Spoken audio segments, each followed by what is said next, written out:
One of the many scenes with tremendous poignancy last night, the vigil in Toronto, the lighting of 9 candles, one for each of the 8 victims of serial killer Bruce McArthur, and the 9th for the many other people in the gay community and the community of Toronto and beyond who are affected by his crimes. The vigil held 2 days after McArthur was sentenced to life in prison with no chance of parole for 25 years. The term, his punishment for pleading guilty to those 8 counts of first-degree murder. And let's talk more about that, the plea, the vigil last night, what is yet to come, with someone you've come to know very closely in connection with this case. And we're really happy to have Hank Idsinga back with us again. He's the inspector now, the Homicide Unit commander at the Toronto Police Service. And thank you for coming in this morning again as we talk about what's just happened, what is still to come. We were talking in the commercial break, not at the vigil, but I know you saw some of it, and I know there were police officers, the assistant crown attorney there, for example. They've talked about it as a turning point, that vigil last night. How do you see it? It's a piece of the closure. It's great to see the community out there, and it's not the first vigil, and I don't think it'll be the last.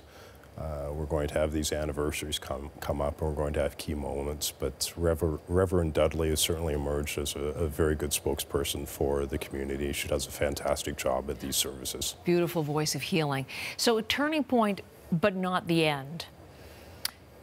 I'm wondering, as we look now, because we've heard that police continue to investigate past cases and to look into the doings of Bruce McArthur, have we reached the end of Bruce McArthur's crimes, or at this point, may there still be more? I hope we've reached the end. We're very confident that for the time period of 2010 onwards that we've covered everything.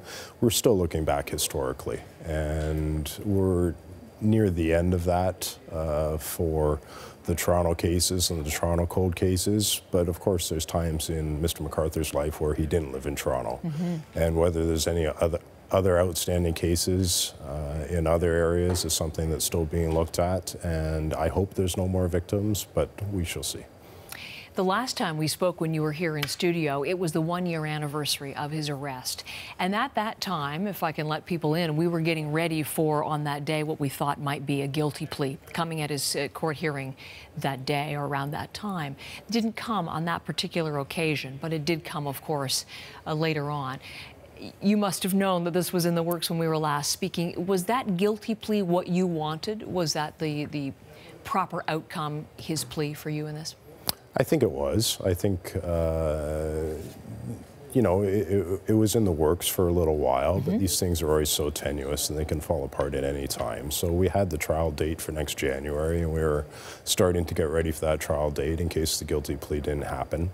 And thankfully, the prosecutors and the defense did some stellar work on agreeing to a lot of issues and managed to get that guilty plea to happen. So we were very happy that it ended up that way. And then on Friday, we actually got the sentence. And you mentioned the prosecutors. They had looked for life in prison with no chance of parole for 50 years to ensure the family there would be no chance of having to confront him again with the possibility of parole. That's not what the judge delivered. It was no chance of parole, but 25 years. What are your thoughts on the sentence? I think, and keep in mind, I look at it from the perspective of someone who's dealt very closely with the court systems for 30 years, dealt with a lot of murder convictions and a lot of cases in court. And I can see different ways that cases can go sideways or not end up with the right resolution at the end of the day. So I was happy with the judgment. I'm happy with the sentence. And I understand that there's a lot of people whose opinions differ, but I mean, you could walk out on the street today and someone will say to you, bring back the death penalty for guys like McArthur, and other people will say, well, I don't believe in incarceration at all, so let's rehabilitate him into the community. So at the end of the day, he's going to prison for the rest of his life, and he's eligible for parole in 25 years. And if somehow he miraculously survives that long, I highly doubt a parole board would ever let him out. So. There were many reporters who noted during the sentencing hearing and during the sentencing that every time Bruce McArthur was led into court, you were sitting right behind where he sits in the prisoner's docket, you would stand And obviously you're a very striking physical presence. Why did you do that? I always do that. There's nothing nefarious about that. I know the judge is coming in and out of that courtroom constantly. The seats are very uncomfortable. I don't have the greatest knees in the world, so I stand when I have the opportunity. No, not at all. We were trying to interpret that, so you've clarified that. It was so difficult. Again, last time you were here, we talked about the time when it was revealed that most of the victims, 7, had been encased in those planters. We talked about that moment for you. Well, we've since learned in the agreed statement of facts that the details are far more graphic and grisly than that.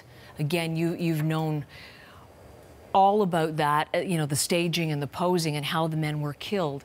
Very difficult for the public to hear, and I'm always struck by how you're able to sort of go about your work in the face of just this unbelievable depravity. But this one was particularly so. How do you process all of that yourself?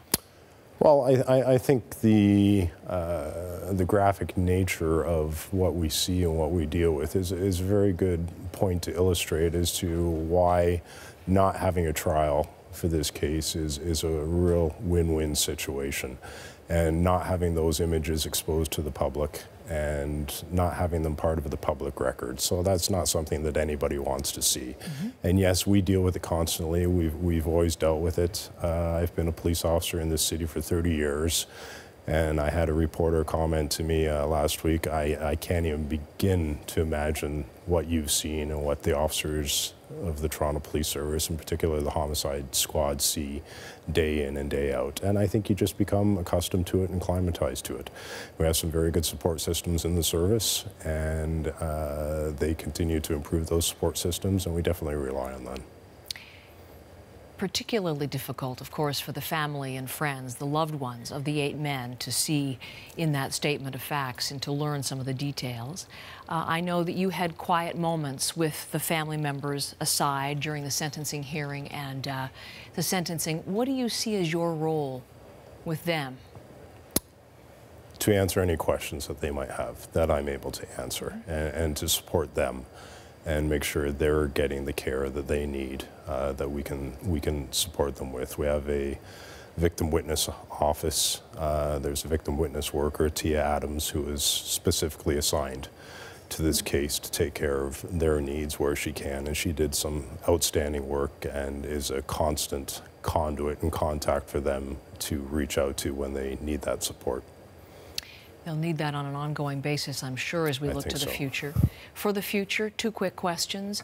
For this whole matter, there are calls for a public inquiry based on how police handled this and some of the initial questions and concerns that we've addressed many times. But where do you fall on whether there should be an inquiry? I think there should be an inquiry. I fully support an inquiry. I think the police service fully supports an inquiry. And that's something that we need to get better at, and to let people know what it is we do and how we do it, and the amount of work that did go into those investigations over the years, I think needs to be exposed. And if there's steps that we miss that we can improve at, then that's something I look forward to hearing. And what's next for you? Go back to the office, and we had another murder on over the weekend and more shootings over the weekend, so we'll focus on that. Pleasure to have you in again. Thanks for the time, and thanks for being the face at a very difficult moment for people to comprehend. Thanks very much. Thank you, Heather.